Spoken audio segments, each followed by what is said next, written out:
Níwọ̀n ìgbà tí ẹ ti mọ ẹni tí àlejò wa jẹ́ àbí ẹ̀yin tí ẹ sì gbìyànjú tẹ́ gbà ẹ jẹ́ n kúkú ṣíṣọ lójú wọn. Ẹ kú dédé àsìkò yìí àlejò wa. Ẹ káàsán olóòtú. Ẹ sì kú ọjọ́ mẹ́ta. Ọjọ́ kan pẹ̀lú. Ẹ já bẹ̀rẹ̀ báyìí. Ìgbà wo ni iṣẹ́ tíátà bẹ̀rẹ̀ fún ẹ? Ọdún wo ló bẹ̀rẹ̀? Bó ló ṣe bẹ̀rẹ̀? Kí lẹ rò débẹ̀ gan tẹ́ fi ṣe tíátà? Ó bẹ̀rẹ̀ ní late 2004/2005. Mo bẹ̀rẹ̀ sí ní face camera really pẹ̀lú Kọ́lá Ọbádìmú Junior Playhouse. Ó máa ń ṣe TV series. But in 2005 ni mo join ANTP lábẹ́ àsíá Diméjì Ìjàdùadé, Waheed Ìjàdùadé. Lọ́dún náà lọ. Bẹ́ẹ̀ni. Ẹ ṣeun. Tàbá wá ní kàkàlé ní èjì, ó mọ̀ tí ń lọ bí 20 ọdún ti lé o. Bẹ́ẹ̀ni. Ọ̀pọ̀ àwọn tó jó lólùfẹ́ yín sọ pé ojú yín ò yàtọ̀, ohùn yín ò yàtọ̀, ìṣesí yín ò yàtọ̀. Gbogbo nǹkan yín ẹyọ kan ló yàtọ̀ ni pé ẹ̀ ń ga sí, ẹ̀ ń gòkè sí ọ̀tán. Bóò lẹ ṣe ń ṣe? Kí ni àṣírí tó wà ń di bí ó ṣe jẹ́ pé ìyàtọ̀ ò sí? Ọjọ́ orí ń lékún àmọ́ ojú ò yàtọ̀ kankan. Well, orí ọ̀fẹ́ Ọlọ́run nìyẹn. Kì í ṣe nǹkan tí ẹ̀dá lè explain. So ẹ jẹ́ kí n sọ pé orí ọ̀fẹ́ Ọlọ́run dẹ̀ mo máa ń mú mi mo dẹ̀ máa ń mind business. Okay. Ẹ wá jẹ́ n bẹ̀rẹ̀ báyìí pé láti ìgbà tẹ́ ti bẹ̀rẹ̀ iṣẹ́ tíátà gbogbo ẹ̀ máa ń dùn gan. Bẹ́ẹ̀ni. Kò sí ìdojúkọ kankan. Torí ọ̀pọ̀ àwọn tí wọ́n ń gbọ́ wa nísìn àwọn náà fẹ́ dàbí èmi náà fẹ́ dàbí abilékọ Mosun Filani tó bá di àsìkò kan. Kí ni àwọn nǹkan wo lẹ ti là kọjá, àwọn ọjọ́ mọ́nìgbàgbé tẹ́ fẹ́ sá padà? Well, nígbà tí àwa join theatre nǹkan ò dùn báyìí. Because nígbà yẹn a máa ń kọ́ṣẹ́ bí pa ọmọ ọ̀kọ́ṣẹ́ tó bí ẹni tó lọ kọ́ tailor àbí tó lọ kọ́ mechanic. A máa ń kọ́ṣẹ́ bí ọmọ ọ̀kọ́ṣẹ́ ni. Period tá bá dẹ̀ fi ń kọ́ṣẹ́ yẹn discipline wà gan. Kò sí pé ẹ lọ ṣiṣẹ́ gbowó iṣẹ́ tọ́gà bá pè ẹ́ fúnṣẹ́. Kò sí má retí nǹkan kan bẹ̀ ìwọ ló máa bọ́ra ẹ̀ ìwọ ló máa. So akọ́ṣẹ́ yẹn lójú méjèèjì ni. Àwọn period ìgbà akọ́ṣẹ́ yẹn ni ó máa ń dàbí pé ó le ṣe mọ̀. Even tó bá ní nǹkan míì tó ń ṣe tán bá pè ẹ́ o gbọ́dọ̀ filẹ̀ kó lọ dá ọ̀gá tó ń kọ́ iṣẹ́ lóhùn. So ìgbà yẹn nìkan ni mo lè sọ wípé challenges yẹn wà díẹ̀díẹ̀. Láwọn ìgbà yẹn ó ti tó sinimá mélòó tẹ́yìn gangan ti gbé jáde fúnra yín báyìí? Ó ti pọ̀. Kò pọ̀ púpọ̀ ọ̀bọ̀ mo lè kà. Mo ṣe ó ti pọ̀ gan. Tó bá fi lè mú yẹn téèyàn rántí production mọ́. Ó ti pọ̀. Mo fẹ́ rántí alákọ̀ọ́kọ́ tí mo kọ́kọ́ ṣe aláàmù. Mo ṣe aláàmù. Mo ṣe ìran kẹfà. Lẹ́yìn ìran kẹfà mo ṣe ikú ẹwà. Lẹ́yìn ikú ẹwà mo ṣe ọkọ obìnrin. Lẹ́yìn ọkọ obìnrin mo ṣe ẹ̀rí ìfẹ́. Lẹ́yìn ẹ̀rí ìfẹ́ mo ṣe iyebíye. Lẹ́yìn iyebíye mo ṣe different strokes. Bí ẹ̀yin bá ṣe ń darapọ̀ mọ́ wa, abilékọ Mosun Filani ayaba Odùoyè. Àwọn ni a gbà lálejò lọ́sàn-án yìí lórí ètò tá a pè ní Gbogbo Ìràwọ̀. A sì ti ń bá wọn fọ̀rọ̀ jomi tó rọrùn láti bí ìṣẹ́jú díẹ̀ síbi tá a wà yìí. Ẹ wá jẹ́ n bi yín léèrè. Iṣẹ́ tíátà nígbà tẹ́yin bẹ̀rẹ̀ ẹ bẹ̀rẹ̀ látòrí CD. Tẹ́ bá ti yá ó dà lábà. Wọ́n ní iṣẹ́ yẹn ò wá lábà o. Ìdúmọ̀tà ni. Ìdúmọ̀tà. Wọn ò gbà ní Ìdúmọ̀tà o. Wọn ò gbà ní Ìdúmọ̀tà o. Ẹ bẹ̀rẹ̀ láti Ìdúmọ̀tà tẹ́ bá ti yaṣẹ́ tán ẹ mú master lọ Ìdúmọ̀tà. Ṣùgbọ́n lóde tòní ó jọ ń kó ti di digital. Èwo ló pé yín jù? Ẹ̀yin tó jẹ́ pé ẹ experience analog ẹ tún ti ń experience digital. Èwo lẹ̀yin rò pé ó pé jù nínú méjèèjì? Well, wọ́n ní tí ayé bá ń yí ká bá wọn yí, ibi táyé bá kọjú sí káwa náà má kọ̀yìn síbẹ̀. Ìgbà tá a ṣe DVD náà ó pè wá. Ní ìsìn kò sí DVD dàbí aláràmù. Digital náà ó tún dé ó tún pè. Kò sí èyí tí ò pè. Wọ́n ní piracy máa ń jẹ́ problem fún àwọn producers nígbà yẹn. Nígbà láyé DVD. Bẹ́ẹ̀ni. Well, bó ṣe bí piracy ṣe wà tó ń gbà èmi rí tèmi ṣe mi lè sọ tàwọn tó kù. but bí piracy ṣe wà tó ń gbà yẹn mo rí tèmi ṣe digital náà dẹ̀ tún dé àtúkò mọ́ra náà ni owó tún jáde láti bẹ̀. Ayaba Oduoye nígbà tí ẹ ń bọ̀ tẹ́ ń dìde bọ̀ ẹ ń bá rí yín gan ní ìsìn ẹwà yẹn 100 nígbà tẹ́ ń dìde bọ̀ ẹwà yẹn over 100 báwo lè ṣe manage àwọn male followers àti fans yín nígbà náà tí wọn ò fi padà lẹ́yìn yín tí ẹwà tẹ́ẹ̀dẹ̀ di pé ẹwà ń bí ẹwà lọ́hùn ẹwà káàkiri gbogbo bí ni wọ́n ti ń báwo lè ṣe manage wọn. Discipline, basically discipline téèyàn bá ti ní discipline tó dẹ̀ ní ayọ̀ ọkàn. That's just it. Èmi báyìí mi àti múra jáde máa ń ṣe mí bákan so ó lójú òde tí mo máa ń lọ. Mi kì í mọtí, mi kì í lọ lé ijó, mi kì í mu sìgá. Àwọn tó ń ṣe mi fault wọn o bó ṣe wù àwọn nìyẹn bọ èmi kò wù mí bẹ́ẹ̀ so mo wà disciplined. Mo wà God fearing, mo dẹ̀ nítẹ̀lọ́rùn ayọ̀ ọkàn so. Ayọ̀ ọkàn. Ẹ wá jẹ́ á béèrè báyìí tí ẹ bá ní kẹ́ wò ẹ ti kópa nínú sinimá yóò ti tó 1,000 kan. Mi ò lè kà. Àwọn míì gan wà tán bá sọ màá wò pé ṣé mi ni. Yóò ti tẹ́gbẹ̀rún 2. Ó lè ti tó bẹ́ẹ̀. Àmọ́ bẹ́ẹ̀ bá láǹfààní kí ni nǹkan ẹyọ kan tí ẹ fẹ́ yí padà nínú iṣẹ́ tíátà bí àǹfààní ẹ bá yọ bẹ́ẹ̀ ẹ bá lágbára lónìí pé nǹkan yìí bí mo ṣe ń rí kó wú mi tí n bá sì láǹfààní máa yí padà kí ni tẹ́ ẹ fẹ́ fi kún náà bẹ́ẹ̀ bá tún láǹfààní. Tí n bá ní àǹfààní màá fẹ́ ká padà sí discipline era wa torí ayé rojú ń gbà yẹn ká padà sí discipline era wa. Ṣáà ìgbà tán mọ́ ń sọ pé tí ọmọọṣẹ́ ò bá ti sùn lẹ́fọ̀ọ́ ọ̀gá ò ní lò ó sírò tó dáa. Èmi ò mọ ayé ìgbà tẹ́yìn sọ yẹn o ayé ìgbà tí mò ń sọ ni wípé ká kọ bó ṣe yẹ ká kọ ká rìn bó ṣe yẹ ká rìn kì í ṣe tí n bá kàn ti gbówó dé mo ti di producer tí n bá ti gbówó dé àṣẹ tí n bá pa náà ló múlẹ̀ ìgbà tí discipline wà yẹn o social media ń sìn ti jẹ́ kí everything ṣáàrí bákan bẹ́ẹ̀ ni. Ṣùgbọ́n tí mo sọ ń sìn yẹn ẹ̀yin gbọ́ ẹ experience ẹ̀ rí káwọn ọ̀gá ó sọ pé bọ́ọ̀sì ìta lọ gẹ́ ẹ nìṣó yàrá mi nǹkan kan tó bá ti lè ẹ̀fọ́ ẹjọ́ lọ sáàfin ọba ọlọmọ ṣe kábíyèsí o. Àṣàkẹ́ ti gé mi létí lọ èmi ò gbọ́ nǹkan kan o èmi ò gbọ́ nǹkan kan Àṣàkẹ́ ló gé mi létí lọ o. tó ẹ̀yin ò gbọ́ nípa. Mi ò gbọ́ pa. Àmọ́ bí irú ẹ̀ bá wà kí làmọ̀ràn yín ẹ̀yin bí àgbà òṣèré bó bá jẹ́ pé irú ẹ̀ tiẹ̀ wà lóòótọ́ kí ni tí ẹ rò gẹ́gẹ́ bí àmọ̀ràn. Gbà fún múrí ni gbà fún gbàdà kò sẹ́nikẹ́ni tó fipá mú ẹnikẹ́ni wọn sọ ẹ́ lọ́wọ́ sọ ẹ́ lẹ́sẹ̀ lọ sínú yàrá wọ́n fún nìtẹ́lọ́rùn kò wọ́n fún mi pọ̀ sókè rajà kò jù bẹ́ẹ̀ lọ. Àmọ́ wọn ní fún ní rò tó dáa.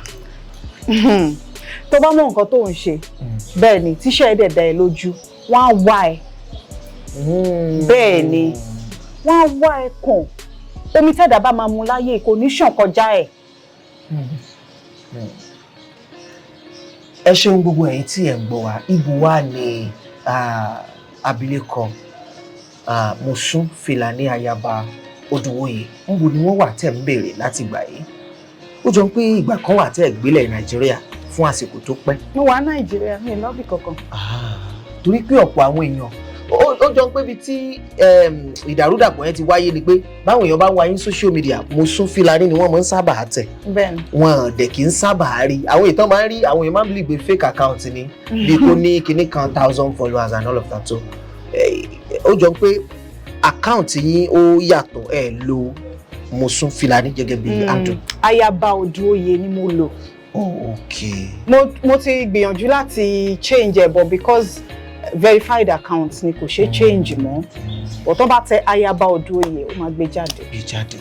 Àjọṣepọ̀ wo ló ń bẹ láàrin yín àtàwọn onítíátà tó kù fàpẹẹrẹ àwọn bíi abilékọ Tóyìn Abraham àwọn bíi àtàwọn tó ṣẹ́kù náà àjọṣepọ̀ wo torí pé àkíyèsí tí àwa ṣe gẹ́gẹ́ bí oníròyìn ni pé ọ̀pọ̀ yín jọ ń dìde bọ̀. Bẹ́ẹ̀ni. Ṣùgbọ́n láàrin kan ó jọ pé ó fẹ́ fi àjọṣepọ̀ wo ló ń bẹ láàrin. Well, àjọṣepọ̀ ká kíra wa, ká béèrè ara wa, ká béèrè àlàáfíà ara wa. Èyí tó bá ń yọ̀ ká bá yọ̀, èyí tó bá ń dunnú ká bá dunnú. Àjọṣepọ̀ tó wà láàrin gbogbo wa náà nìyẹn. Ṣé mọ̀ pé tó ní kálukú bá ti ń grow, tí growth bá ti ń ṣẹlẹ̀, there is all tendency pé you will go apart. So it will now take a conscious effort to come together. But ìdùnnú wa ni pé mò ń gbúrò lágbájá ń ṣe dáadáa, mò ń gbúrò tàmẹ̀dùn ń ṣe dáadáa. Ìyẹn náà ti tó. Lórí àwọn onítíátà tí wọ́n ń dàgbà ṣàìsàn tọrọ owó, kí lè rògbà yín lórí ẹ̀? Ọ̀pọ̀ àwọn onítíátà láti rí ní ìgbà kan sẹ́yìn, wọ́n ti dàgbà, àìsàn ti wọlé dé, kò sówó, òbí pé wọ́n bẹ̀rẹ̀ sí gbé wọn síta, ẹjọ́ ẹ bá wa dáwó ẹjọ́. Kí lẹ rò pó fà á? Kí lọ̀nà àbáyọ? Well, torí pé wọ́n jẹ́ known faces ni àìmọye àwọn tó ń ṣàìsàn náà wọ́n ń bá wọn béèrè owó lórí social media. Ọlọ́run má fi àìsàn ṣe wá, kò sí ibi tí ò lè ṣe sí o. Ọlọ́run má fa àìsàn ṣe wá. Wọ́n bá béèrè àṣèrànlọ́wọ́ tó a ṣe ìwọ̀nba ìrànlọ́wọ́ tó bá wà níkàáwọ́ wa láti ṣe. But mi ò fi bú wọn, kò ṣe fi bú anybody. Ṣé mọ̀ pé okay, owó tó wà lákàùntì mi, owó tí mo lè fi jẹ, tí mo lè fi mu, tí mo lè fi tọ́jú ilé mi ni. Tí àìsàn tó kọjá agbára mi bá dé, ìgbà wo ni mi ní béèrè ìrànlọ́wọ́ látàwọn ọwọ́ àwọn ará àta. So irú àwọn nǹkan bẹ́ẹ̀ yẹn ò lè fi yọ anybody. It can happen to anyone. Ó lè má jẹ́ àwọn àgbàlagbà tẹ́ sọ yẹn gan. Ó lè jẹ́ okay, jẹ́ ká wo kidney disease for example. Ẹni tó ń fẹ́ ṣe kidney transplant fún, ìwọ̀nba nǹkan tó lè máa fi jẹun day to day life ẹ̀ ló wà lọ́wọ́ ẹ̀, kó dẹ̀ sanwó lé, kó ṣáà move láti ibìkan sí ibìkan ló wà lọ́wọ́ ẹ̀. Tí kidney disease dédé, gbà ó ní ò ní béèrè ìrànlọ́wọ́. Iṣẹ́ pé èèyàn kó wá ìsàn pamọ́ síbì kan tẹ́lẹ̀ tó ṣe pé tó bá ṣẹlẹ̀ báyìí máa kàn tọwọ́ bọbẹ̀ máa kó jáde. So mi ò blame anybody, kọ́lọ́run má fa ìsàn ṣe wá. Kí ló wá dé tẹ̀yìn tẹ̀ jó ní tíátà lóbìnrin? Ẹ mọ́ bínú bí béèrè mi bá ti ń pọ̀ jù, ẹ lè pè mí padà ẹlẹ́kọ̀ọ́. Kí ló tẹ̀yìn tẹ̀ jó ní tíátà lóbìnrin fẹ́ dàbí ẹni pé ẹ tètè ń yan yọ ju àwọn onítíátà lọ́kùnrin lọ? Kí lẹ rò kó fà á? Ń tá a gbọ́ nípa àwọn obìnrin kan ń fi nǹkan kan kùn, ẹ gbọ́ kí lẹ fi ń kùn? Èmi ò mọ nǹkan tán fi ń kùn, èmi ò ṣe mọ̀ pé inú ẹni lèèyàn mọ̀ o. Mi ò fi nǹkan kan kún tèmi o. Mi ì dẹ̀ lè sọ pé lágbájá tàbí tàmẹ̀dùn fi nǹkan kún tiẹ̀ o. Ọ̀dọ̀ mi ni ikùn mi wà, tèmi ni mo mọ̀. Mo ṣiṣẹ́ ọwọ́ mi. Mo ń ṣiṣẹ́ mi diligently. Kí n sọ lóyìnbó bẹ́ẹ̀ diligently. Tán bá pè mí fúnṣẹ́, màá débẹ̀ lásìkò tó yẹ kí n débẹ̀. Màá deliver bó ṣe yẹ kí n deliver. Màá wọṣọ bó ṣe yẹ kí n wọṣọ. Màá sọ̀rọ̀ bó ṣe yẹ kí n sọ̀rọ̀. Ìjọ́ mi wọ́n á pè mí, ìgbà wo ni mi ò ní yọ. Kì í ṣe pé wọ́n pè mí mo disappoint. Wọ́n pè mí mo pẹ́ dé. Wọ́n pè mí mi ò lè deliver. Ṣé wọ́n á pè mí níjọ́ mi? Àhà, mi ò rí jù bẹ́ẹ̀ yẹn lọ. Ó lẹ ti gbọ́ yẹn o. Ayaba Odòoyè, abilékọ Mosun Filani pé kò sí ntẹ́nì kankan fi kùn. Bẹ́ẹ̀ nìkan bá wá wà tí ń fi nǹkan kùn. Àwọn ò mọ̀, ṣùgbọ́n táwọn mọ̀ ni ká ṣiṣẹ́ ọwọ́ ẹni, torí pé àtẹ́lẹwọ́ ẹni báyìí kì í tán ní jẹ. Ìbéèrè yìí tí mo fẹ́ béèrè yìí kò kàn mí o, àmọ́ bí wọ́n ṣe sọ náà lèmi náà fẹ́ gbé sọ́dọ̀ yín. Wọ́n ní ọ̀pọ̀lọpọ̀ àwọn tí ẹjọ́ jẹ́ irọ́, wọ́n ti ń ya àwọn iṣẹ́ bíi sinimá. Ẹ̀yin ò fẹ́ràn ẹni àbí ẹ kàn wò pé kò ì tákòókò láti ṣe bẹ́ẹ̀? Mo ti ya tèmi. Mo mọ̀ béèrè torí àwọn tí ń béèrè ni o. Mo ti ya. Ó sì wá. O ní different strokes tí mo sọ yẹn. Lọ́dún mo yà ní last year, wọ́n release in last year. Presently ó dẹ̀ wà lórí Prime Video. Bẹ́ẹ̀ni. Ó sì ń show lọ́wọ́. Ó sì ń show lórí Prime Video. Different strokes. Yes, different strokes. Ó lẹ ti gbọ́ yẹn. Different strokes wà lórí Prime Video fún ẹ̀yin tí ẹ bá ti rí wò, ẹ lè lọ wò ń bẹ̀. Ayaba Odòoyè, ọ̀rọ̀ gbéyàwó àwọn eléré orí ìtàgé pàápàá jùlọ lóbìnrin kì í gbé ìtúká bó o lẹ ṣe ń ṣe tìyín tó fi ń bọ́ sójú ẹ̀. Kí ni àwọn ń ṣe tí wọn ò ṣe dáadáa tẹrù kó ń fà á tó fi ń túká? Mo ń bi yín torí pé ẹ̀yin náà jẹ́ àgbà òṣèré, tẹ̀sí ti ní ìrírí tó pọ̀ nínú indọ́sítírì. Ṣé rí ọ̀rọ̀ ìgbéyàwó ó deep. Ẹni tó bá wọ bàtà tí ẹsẹ̀ ń ta ló máa mọ ibi tí bàtà ti ń tà wọ́n lẹ́sẹ̀. So èmi ò ń dá sí ọ̀rọ̀ ìgbéyàwó níyàwó. even tán bá gbé wá sórí social media ẹ lè rí mi kí n comment bóyá mo blame ọkọ ni àbí mo blame ìyàwó àwọn náà mọ nǹkan tó jọ ń rí àwọn náà jọ wà nínú ẹ̀ àwọn náà mọ nǹkan tó ju wọn jọ ń rí nǹkan tèmi lè gbà ìwọ lè má lè gbà nǹkan tí ìwọ lè gbà èmi lè má lè gbà ṣó ti yé yín n tí mò ń fara mọ́ nínú ilé tèmi ìwọ lè má lè fara mọ́ so wọn ló ṣe dàbí pé ìkan máa ń last jù kan lọ ṣé nǹkan tí mò ń sọ yé yín so oníkálukú race ọ̀tọ̀ọ̀tọ̀ la jọ ń sá nínú ìgbéyàwó bẹ́ẹ̀ ni race ọ̀tọ̀ọ̀tọ̀ la jọ ń sá ṣùgbọ́n gbogbo ẹ̀ṣá níwọ̀ntúnwọ̀nsì ni. Gbogbo ẹ̀ṣá ní ìwọ̀ntúnwọ̀nsì tó túmọ̀ sí pé dẹ́ẹ́dẹ́ mi àọ́ ká ṣe jẹ́jẹ́ ká ṣe jẹ́jẹ́. Ǹjẹ́ ẹ tiẹ̀ ní àlá kankan tàbí ohun kankan tí ẹ fẹ́ ṣe lọ́jọ́ iwájú tí ẹ mọ̀ fẹ́ kí àwọn èèyàn yóò mọ̀ retí tó yàtọ̀ tàbí tó tóbi ju àwọn tẹ̀ ti ṣe sẹ́yìn lọ? Ní iṣẹ́ àbí? Bẹ́ẹ̀ni.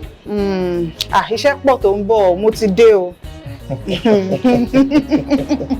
Iṣẹ́ pọ̀ tó ń bọ̀ ṣùgbọ́n èyí tí mò ń ṣiṣẹ́ lé lórí lọ́wọ́lọ́wọ́ ni ẹ̀rí ìfẹ́ series. Okay. Ẹ ti gbé ẹ̀rí ìfẹ́ gangan jáde gẹ́gẹ́ bí sinimá. Bẹ́ẹ̀ni 1 and 2. Oho. Bẹ́ẹ̀ni àyà yẹn ní 2015.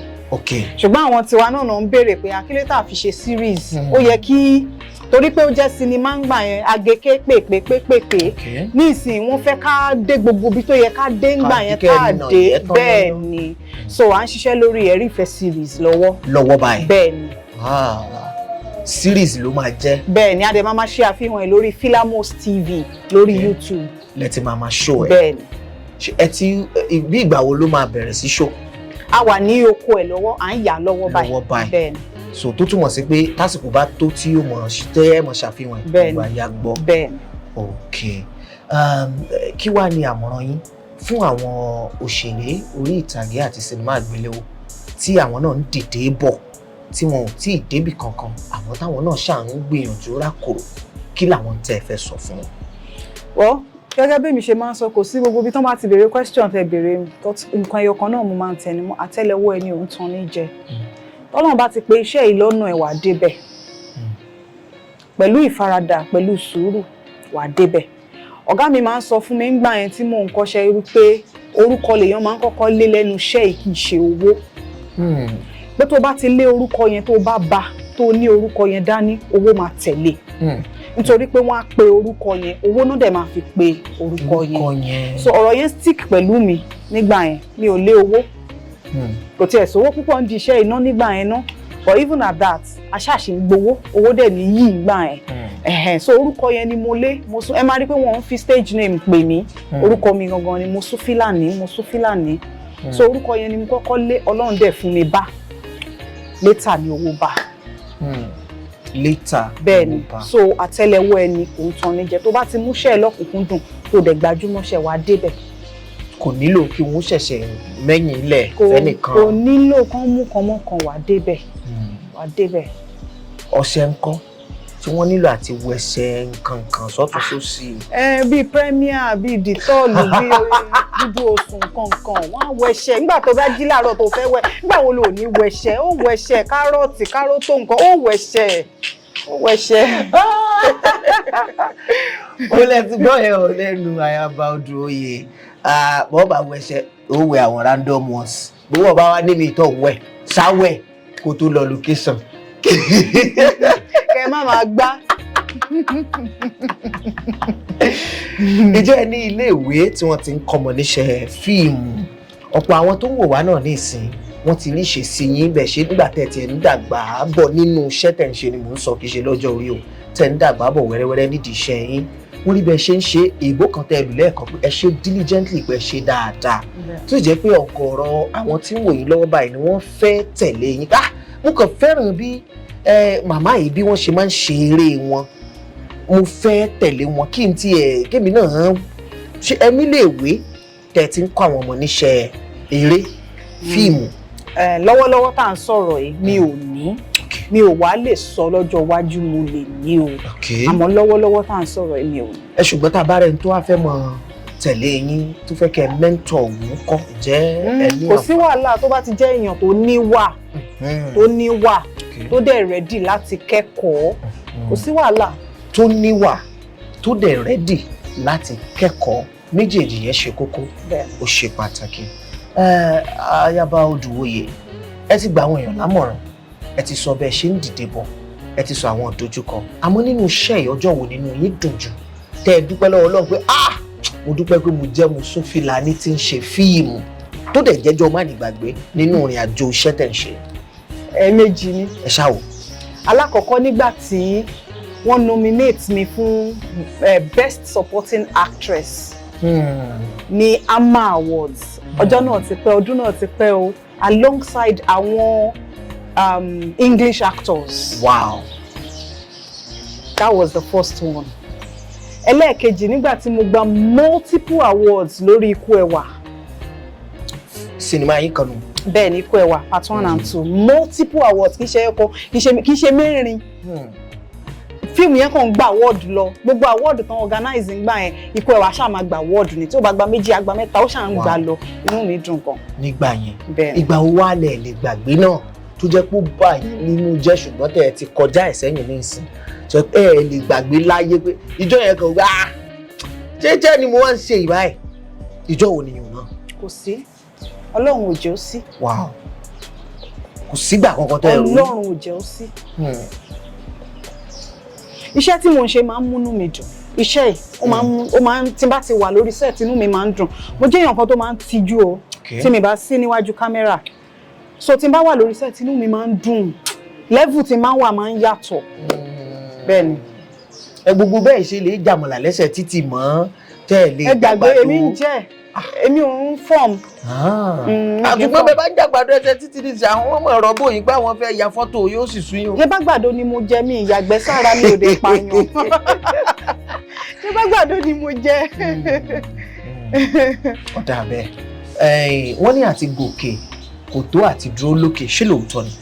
Bẹ́ẹ̀ni. Bó lẹ́yìn ṣe wá ṣe tí ẹ̀yin wọ̀n dùn bẹ́ẹ̀ ọjọ́ mọ̀ ti pẹ́ àwa gan àmọ̀ tí ìyọrùn gbọ́n nígbà tá a ti àwa gan mọ̀ nídìí inú lẹ́ẹ̀kẹ́ nígbà tá a ti wo Ayaba Oduwoye táwa gan ṣẹ̀ ń dìde bọ̀ gbà tá a ló sọ pé ń bo iṣẹ́ ìròyìn kíni ń bo àwa náà kàn ń ta bí tẹ́tẹ́ káàkiri gbà ẹ̀ ṣì wá wà ń bẹ̀ dòní bó lẹ́yìn ṣe dúró bẹ́ẹ̀ wọ́n sì ní àti gòkè òtó àti dúró. Orúkọ rere nígbà téèyàn ń gòkè lọ yẹn téèyàn bá ti ń mú orúkọ rere dání lọ orúkọ yẹn á gbéyàn dúró sọ̀hún. Bọ̀ béèyàn ṣe ń lọ yẹn tórúkọ yẹn bá ń bàjẹ́ lọ kò sí bórúkọ yẹn ṣe fẹ́ dúró lọ́hùn. Orúkọ rere lèèyàn gbọ́dọ̀ mọ bá gòkè lọ. Bẹ́ẹ̀ni. Ìyẹn ò lè yé lọ dúró lókè. Bẹ́ẹ̀ni. Àmọ́ béèyàn bá ti ń lọ tí ó kọ wá yìnrìn béèyàn bá dókè. Ó máa jábọ́ bẹ́ẹ̀ni. Àbí torí ẹ̀ la fi ráwọn kan tí wọ́n ti wà ń bẹ̀rẹ̀ tí wọ́n sì ń bẹ̀ mọ́. Mi ò mọ̀ pa yẹn o. Ẹni lọ́wọ́lọ́wọ́ báyìí à ń bẹ lóko Ẹ̀rí Ìfẹ́ series. Bẹ́ẹ̀ni. Ẹ̀dẹ̀ ní orí Filamos TV. Filani mo shorten ẹ̀ Fila. Mosun Filamos TV. Bẹ́ẹ̀ni. Ẹ bá ń spell yẹ fáwọn tí wọ́n lè mọ̀ọ́mọ̀ spell.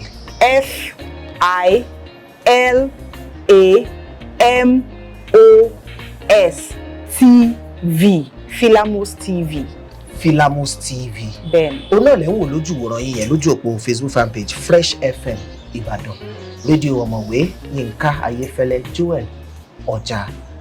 Ẹ̀yin tẹ̀sẹ̀ ń dìde bọ̀ tí ẹ̀yin náà ń fẹ́ gbàmọ̀ ẹ ti gbọ́ tí wọ́n sọ pé bó bá ti mọ ohun tó ń ṣe tó dá ọ lójú ọ̀ dé bẹ́ẹ̀ o nílò àti jẹ́ kí ẹnìkan fọ́ ń kọ́kọ́rọ́ yàrá pé èso mẹ́ẹ̀ kò tó lè débi tí ọ̀ lọ.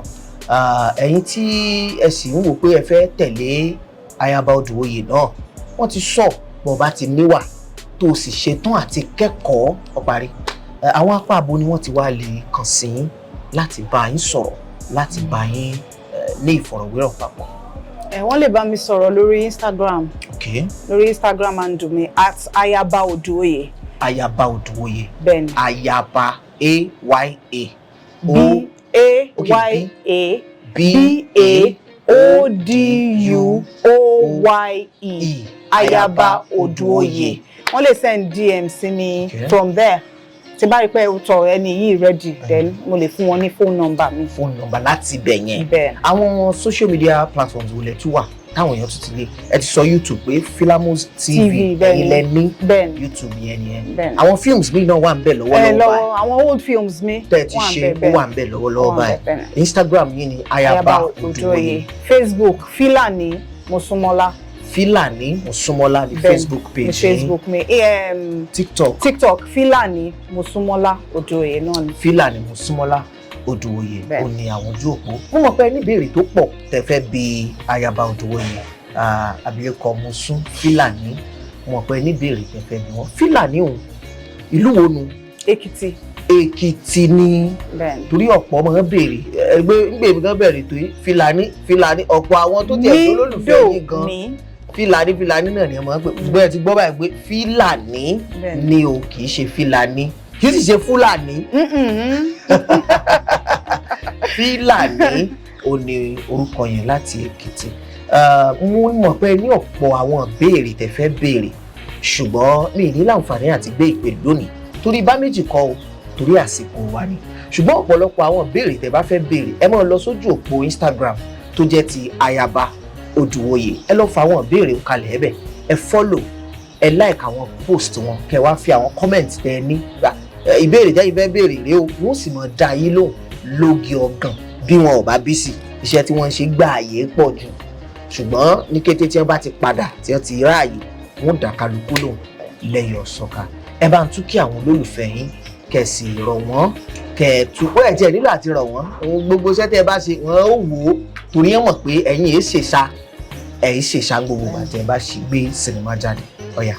Ẹ̀yin olólùfẹ́ mi nílé ẹ̀yin tí Mosumola Filani ẹ ṣé gan ni mo dúpẹ́ lọ́wọ́ yín o lẹ́yìn Ọlọ́run lẹ́yìn yín ojú yín là ń wò ó mo dẹ̀ fẹ́ rọ̀ yín mo fẹ́ tù yín tá bá ti ń gbéṣẹ́ jáde á ti dé padà báyìí tá bá ti ń gbéṣẹ́ jáde ẹ máa bá wa wò ó ṣẹgbọ́ ó lè jẹ́ èyí production mi ó lè jẹ́ èyí tí mo kàn feature nínú ẹ jọ̀ọ́ ẹ bá wa wò ó kájọ máa ranra wa lọ́wọ́ àwa ni ti yín ẹ̀yin náà dẹ̀ ní tiwa ẹ ṣé gan ni a dúpẹ́. ẹ ṣeun ọ̀rọ̀ lẹ ti gbọ́ òun yóò dùn yóò dáa a sì ní dolódì lẹ́yìn ara wa ìró ìdùnnú àti ìró ayọ̀ láàmú gbọ́ láti àgọ́ èmi àti ẹ̀yin torí pé olódodo òní gbogbo wa jẹ́ láyọ̀ lápàdé Adésínà Òkìkíọlá lórúkọ tèmi.